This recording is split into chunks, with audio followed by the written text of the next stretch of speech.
Hi, my name is Kelly Lewis and I'm from Creekside Growers in West Michigan Flower Market. I'm here on the Creekside Growers Flower Farm to show you a little bit about what we do here on the farm to keep local flowers throughout the year as long as possible. Now, you can see right now most of Michigan is looking this way. We don't have a crop outside that is usable. We do have a lot planted though, and being protected, getting ready for spring.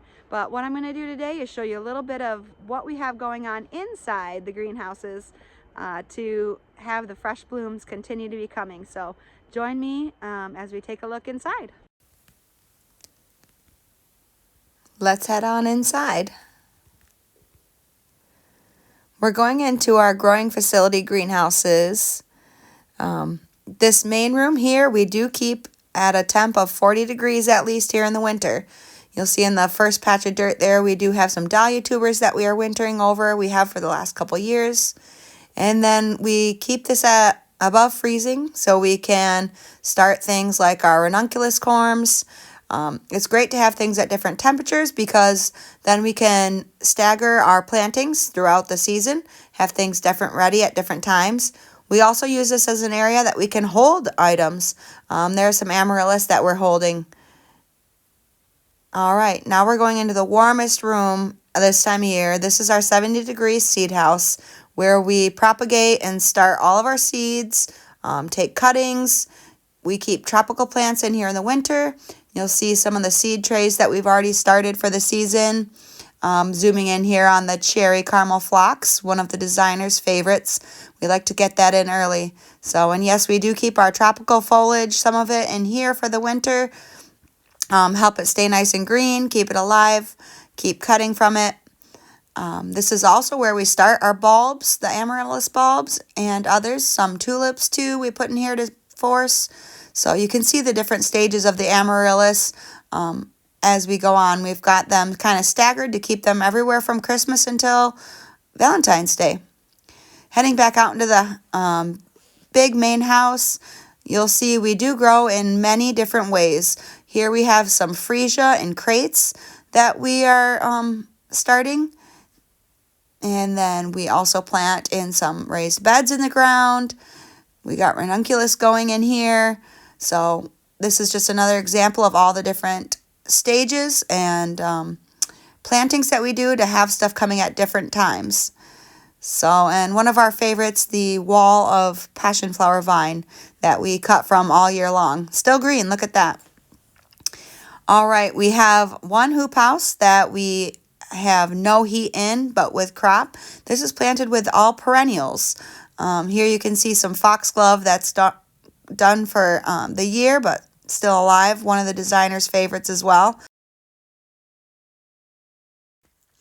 So basically this house is filled with perennials that we do also have outside.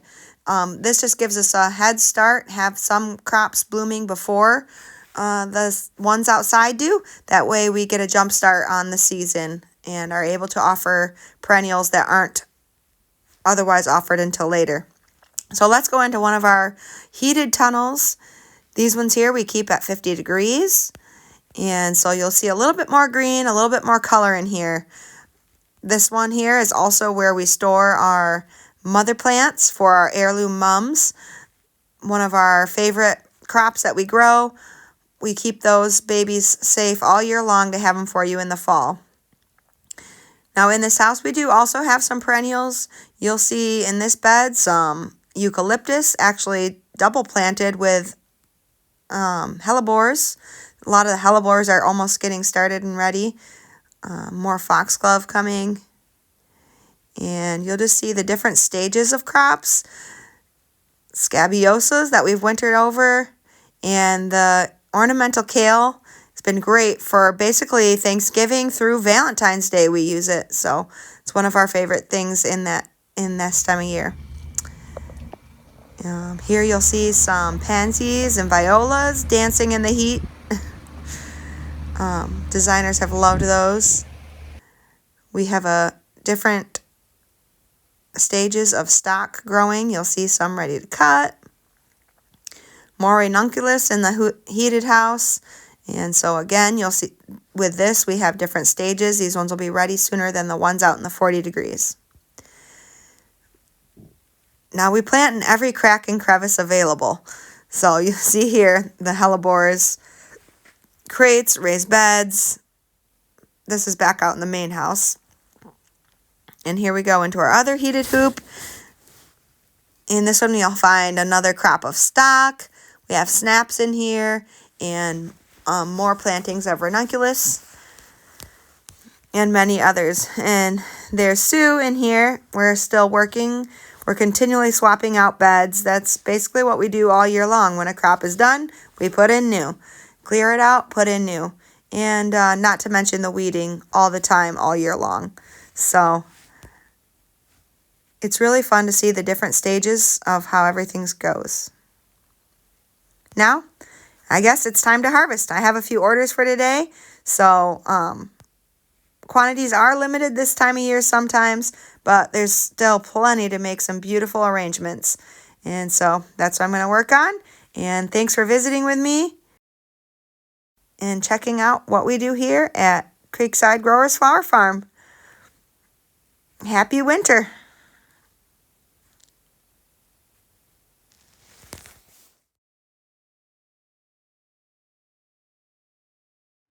Hello, everybody. Deborah Prinzing here. I'm so happy that you're joining us today on the Slow Hour Show. And today I've got a great conversation with Sue Dykstra of Creekside Growers. Hi, Sue. Hi, how are you doing? I'm great. Happy New Year.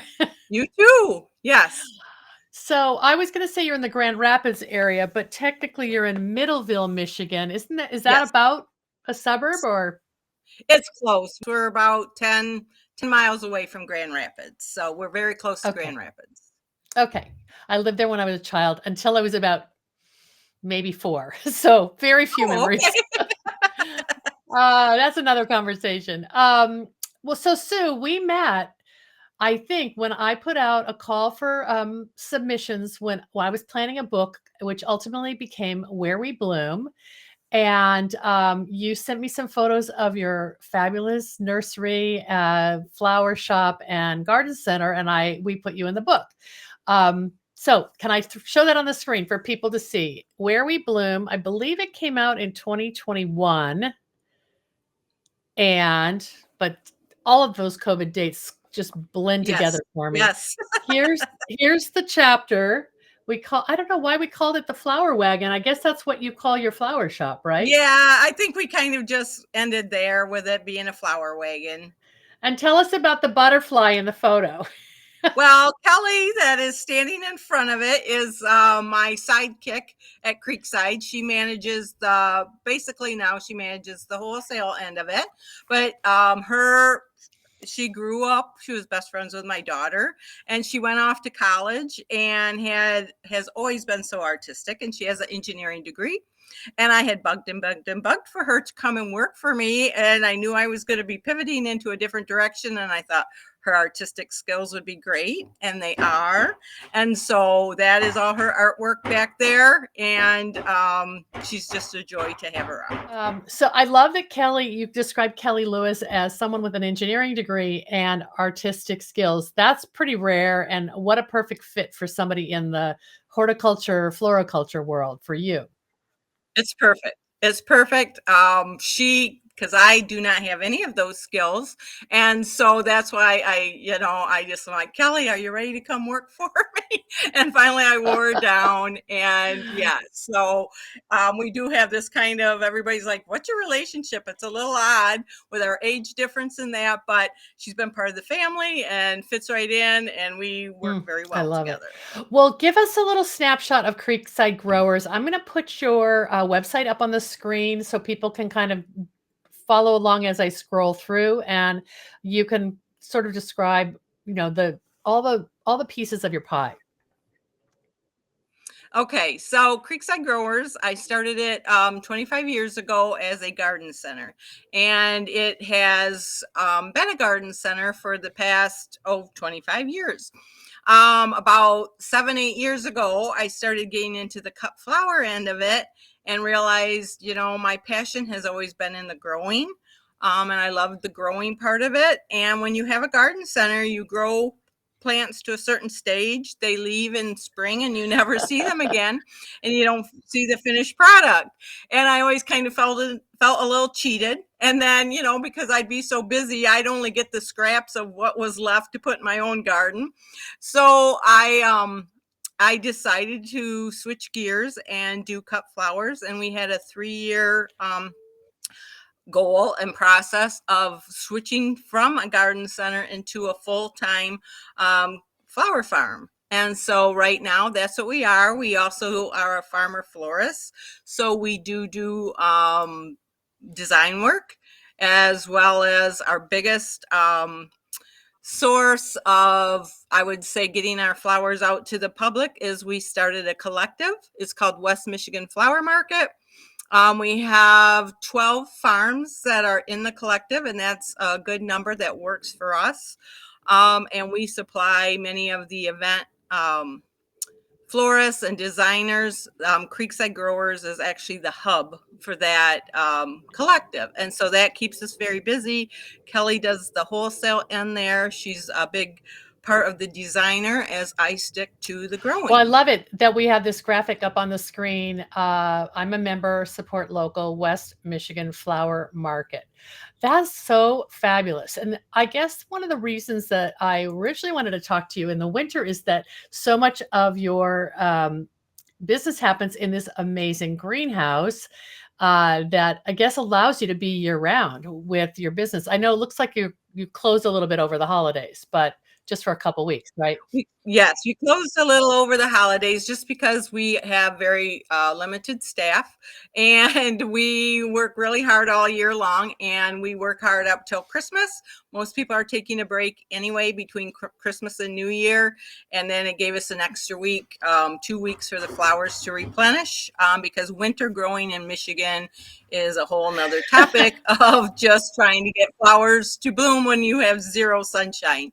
And so we're back to where we have enough flowers to meet what our clients will need at this time of year, which is not a lot, because many of our designers do weddings and that kind of thing, but enough for us to fill orders that come into us, and a few that have, sympathy arrangements or unexpected things, we can supply them. Wow, that's really amazing. Okay, first of all, tell me what zone you're in, and you said you've had snow for weeks.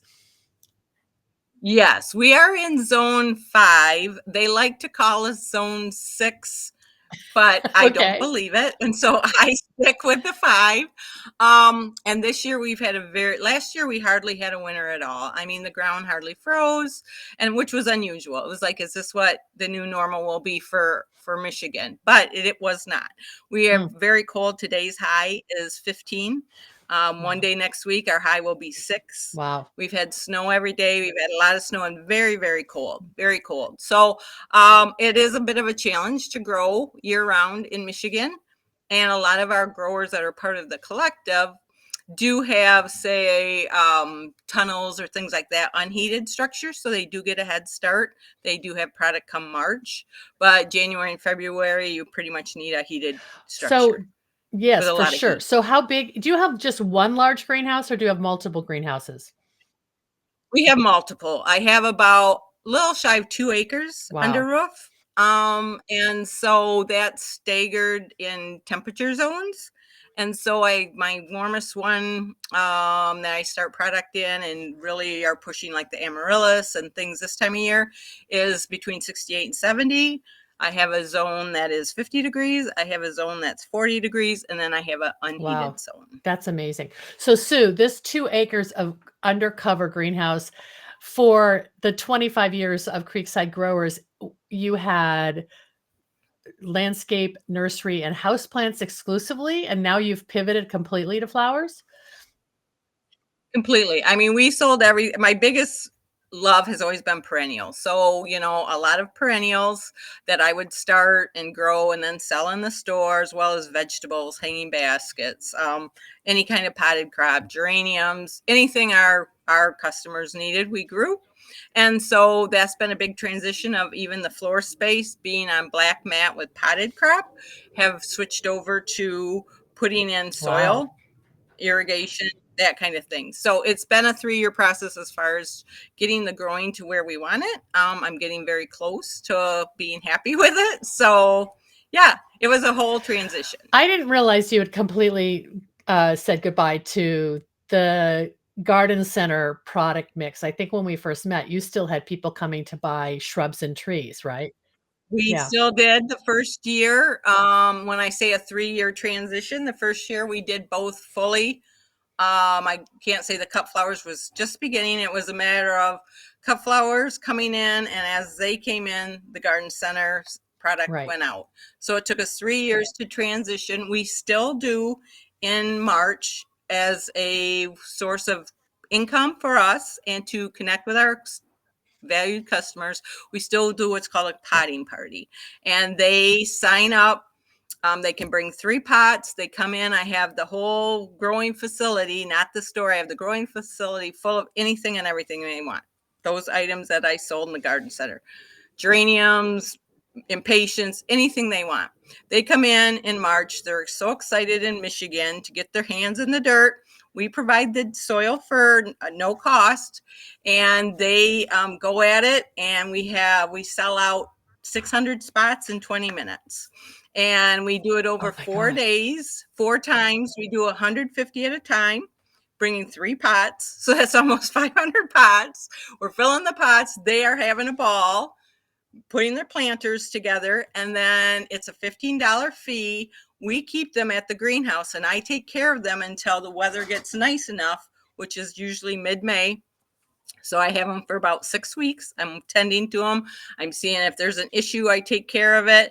I fertilize, I water, and then when they come and get them, they are like 4 times bigger than when they started, and they love it. And so I still get that little bit. But other than that, that's about all that we are doing as far as the garden. Oh my God. I just have to get my head around the math. So 600 people, 3 pots each, that's 1,800 pots. It's that you are 1,800. Yes, it's and you're 1,800 babysitting pots. them for how many months? Like 2 months? Almost, yes, between 6 and 8 weeks, depending on when Michigan warms up and when we have our first party. We and they don't bring little pots; they bring very large pots. Oh my So gosh. yes, so then when it's time for them to pick up, we've got a system. When it's time for them to pick up, they let us know they're coming. We've got it worked out. They come call us the day before. I spend the whole next morning pulling them, getting them organized, setting them by the door, and then that's 1,800 pots I've got to pick up and get ready to send out the door. Oh my gosh. It's a lot, but it's one Yeah. thing we've done for at least 20 years. I mean, it didn't start with 600s. I think my first one I had Right. 20 people. And then every year I think, oh, people are probably getting done with this. We've done it for 20 years. No, like I said, basically last year, within the first 10 minutes, the majority of spots were filled. So, and we have a waiting list. Yeah, this is not a moneymaker because you're saying $15 per person or per pot? That's not for the flowers. That's to keep them there. Then the day they come and plant, they pay the price that's on the plant. So they just pay for the product, and then it's $15 for me to tend to them. So whatever they decide to put, if they want to put just 5 plants in of little impatiens, they can do that. Some people put a very large amount of flowers in there, and so then that's what we So it's kind of a nice plant sale with all these container and kind of what you see in terms of when you mentioned the geraniums, and I'm thinking like the all the stuffer plants that you'd see in hanging baskets and containers. Yes. Mostly annuals? Exactly. Yes, we have the tall grasses from anywhere to the trailing plants on the side, and we don't tell them what to put in. They put in. That's what they like about it. It's not we're all doing the same thing. Some of them I think, oh man, these are not going to look good. But then when they come and pick them up, 90% of the time they look great. And I'm like, never would have thought of putting those things together. And so I just enjoy that part. Well, that $15 is the Sue Dykstra TLC. A little bit of fertilizer. Yes, that's what they get. Yes, me. And then if I see something that's looking a little straggly, I've got my scissors in my back pocket, and I'm like, oh, they're going to be so much happier if I prune it. So I take care of that for when them does too. the potting party happen? We spring break tends to for our schools to decide that, so we try to do it before Easter, which is in our area, because we lose a lot of people that go on vacation over spring break. And if we go much later after that, then it is getting into us being busy with our other things that we're doing. So it usually tends to be anywhere the last week of March to the first week of April. And we fit all those people typically in a week and a half. So, wow. Yep. That sounds like it coincides with you bringing back a few more of your seasonal staff too, because you can't manage this yourself. Yes. Yes. I have people that, and I mean, for over the 25 years, had a great crew. Many of them are starting to retire. Yeah. But the potting party time, and they're usually happy to come back and see all the people and get their hands in it for a bit. So I usually don't have it's a lot. Of course, I have 17 grandchildren, and they know grandma needs you potting party week. So I get that help. My daughters help me, and my husband helps me park the cars. So it's all hands on deck during that time, but we make it work. Wow. But in a way, you're getting this infusion of cash right when you're kicking off your season. So it's brilliant. Yes, it is. And people don't ask for a sale once at that because, they're so eager to get there. They're so eager to have flowers. They haven't seen them. Like I said, it's been gray. It's gray and brown here. And we really don't start getting a lot of green outside until mid-April. So it's, when I'd open my store, the first day I'd have someone walk in and say, when's your sales start? And you're kind of like, oh, please. Give me a day or two before I start running sales. But at the potting party, none of that's asked. They're like, sure, whatever. So that is a devoted space for those, the sort of the nursery. Yes.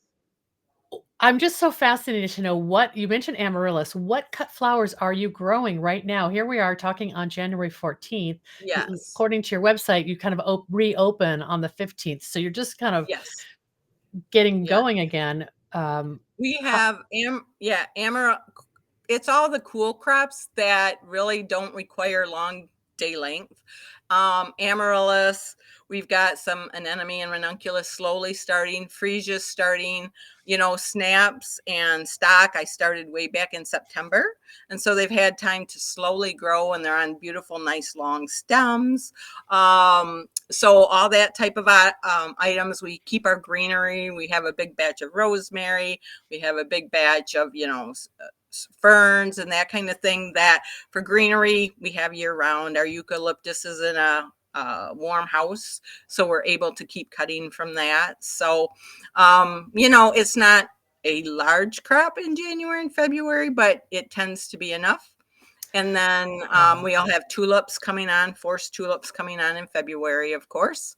And then after that, it's just our growers part of the collective join on, and we just have all different kinds of flowers. I'm really excited that you're talking about this now because we just came out with the Soulflowers forecast for 2025. I don't know if you saw it, but one of the categories was winter farming. And our comment was, people want local flowers year round. Florists want local flowers year round. There's this ethos that we're trying to support, but it's a big challenge, especially in in North America, and of course in Michigan. Look, you're kind of at the north end of the country, but you're doing it. You're proving that it can be done. And I'm a person of like, give me a challenge and I will go for it. And even in the crops I grow, I'll try things that really shouldn't be tried in Michigan, and I've had some really good success. I have a great crop of heliobore. I saw that in part of your that you were talking about in that, and I'm like, yep, it took me 3 years to finally get it, but oh my gosh, they're in the next 2 weeks. They're gorgeous. So and that's for Valentine's Day, right? And that's a premium stem. Like it is. Can get top dollar. Yes. So those are tucked in around inside the greenhouse. And then we have later, and those are in the cooler houses. And then we have them outside for later on. So we tried, trying to get that longer season, but That's it is amazing. challenging. It isn't just a matter of having additional heat, because the lack of sunshine, the lack of just really warming that soil up, everything's at least going to take 4 weeks longer than normal, if not longer. When you reopen tomorrow, will you be able to fulfill wholesale orders like for a wedding this weekend or something like that? We could do it if they are flexible on what they use. Sure. Definitely. Sure. We have like agrostemma, and we have things like that with the, enough greenery, and with the amaryllis and different whites coming on.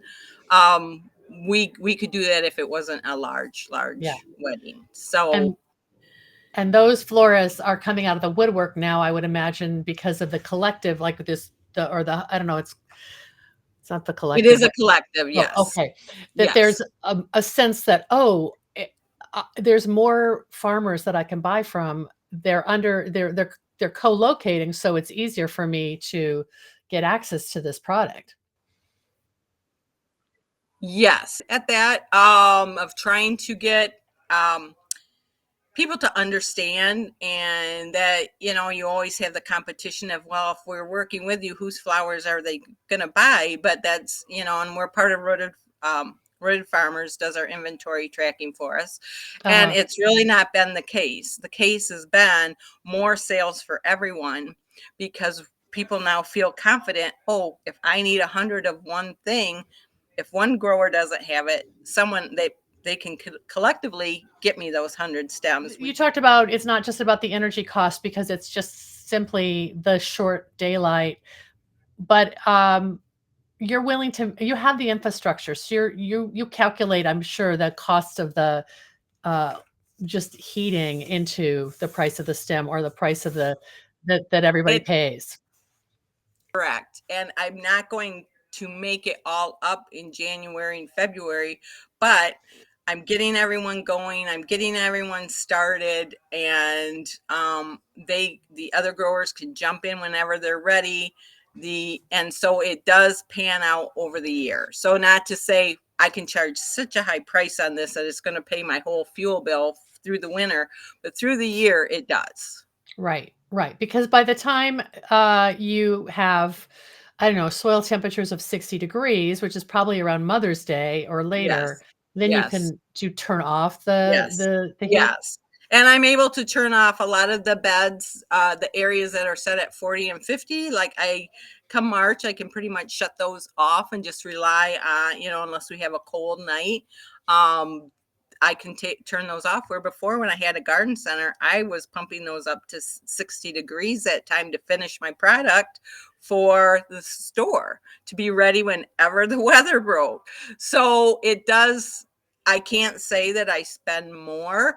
In fact, I spend less, but it's just different times when I'm spending it. Yeah.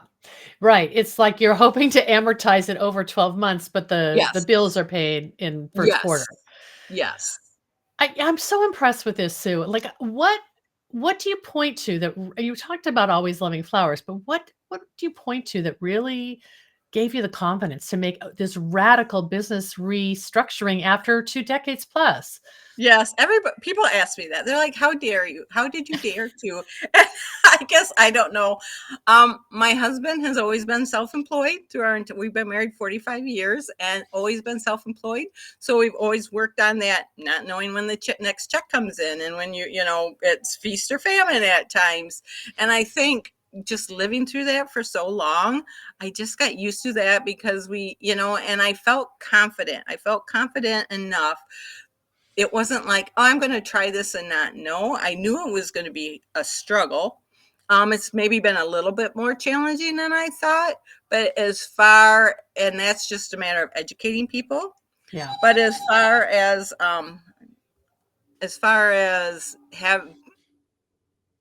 feeling bold, and really felt confident that it was the right move to go.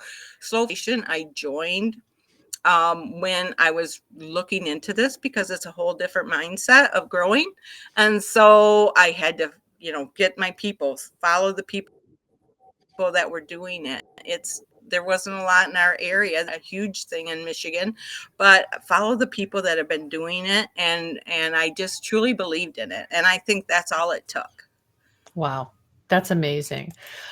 Thank you for that. That makes me so pleased that you're walking the talk and you're really exemplifying a different relationship that the floral industry can have with their sourcing.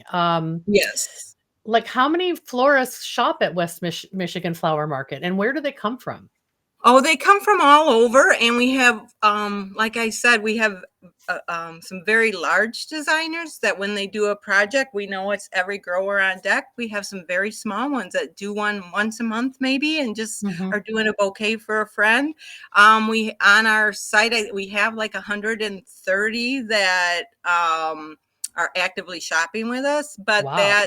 that's not weekly. That Yeah. some are weekly. We have some amazing ones that come every week, and we just appreciate them so much. So when they ask for something, we work really hard to find it for them. But everyone's important to us, and we found last year was a really growing year for us. We kept getting new customers, and so we know we had to earn their trust. Yeah. A wedding is a big deal for them, and to put 100% of their product into a local place wasn't going to happen. And so we had to communicate. It doesn't have to be all or nothing. Right. Whatever you're doing, give us a piece of it. And we finally got to some of our designers do use 100% local. They put they found that they can trust us. We're going to do what we say. And so our clientele has grown from that. You've got a unique situation too, because you're not just selling wholesale. Creekside Growers handles retail floristry Yes. through the shop, and Yes. the florists are fine with that. They don't see that as competition. Is that because Well, you're more? if we could do 100% wholesale, to be honest, we probably would.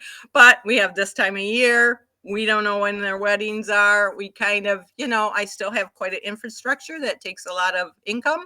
Right. And so, to be honest, it's what needs to be done at this point. But they don't. We explain it to them, and we're not taking product away from them. They know they're going to get the first bits of the product. We can put a bouquet together with, if we only have a handful of this or a handful of that, that's what we use in our bouquets. But they know they're our priority. They're going to get the product they need. We're not going to tell them, we can't get it for them because we need it. We've never done that. It's kind of the other way around, in that like these arrangements that I'm seeing on the screen here, you can work with what didn't get picked up by the wholesale channel. It goes right into these allocation arrangements then. It does. Brilliant. It does. Yes. Like you said, we don't need hundreds. We can have, oh golly, look at these got left, or only a few of these are flowering right now. So we're not going to put them on inventory.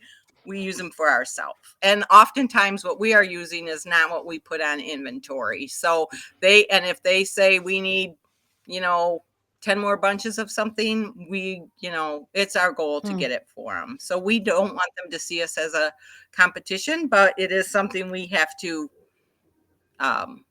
do at this point, and we enjoy it, and we like to still have that retail touch with our it's still customers. education for the community, so that when the general public, all those longtime Creekside Grower fans now can buy their, I don't know, their wrist corsage for the senior prom or their happy birthday bouquet. Yes, that's what they're doing.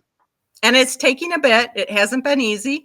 A lot of them were not happy with the switch, to be honest. And you know what? That's where you have to have broad shoulders and say, this is what was correct and right for me at this time. And we're building a new customer base back. And it's like, what person at my age takes a business that has, on any spring Saturday, 1,000 customers walk in the door, to having just 100 year round that you feel comfortable with. But I feel like, what, it is hard. The spring season in Michigan, is very short. So we've managed to work it into a year round Wow. in Denver. So it's working. so far. So impressive. Well, I know you're going to film a little video for us so we can see some of the operation, and maybe Kelly can narrate that. Yes. This is Yes. so timely, so incredibly inspiring, and I can't wait to visit. I'm really, really impressed with what you're doing, Sue, and I thank you for sharing your story with us today. We will. Oh, sure. Well, I appreciate, you guys leading the way and giving us, the desire and the boldness to Yeah, move forward. we'll urge you along. We love it. Thanks so much, Yes. and happy New Year, and good luck with your kickoff season. Awesome. Thanks. Thank you. Thank you so much. Bye.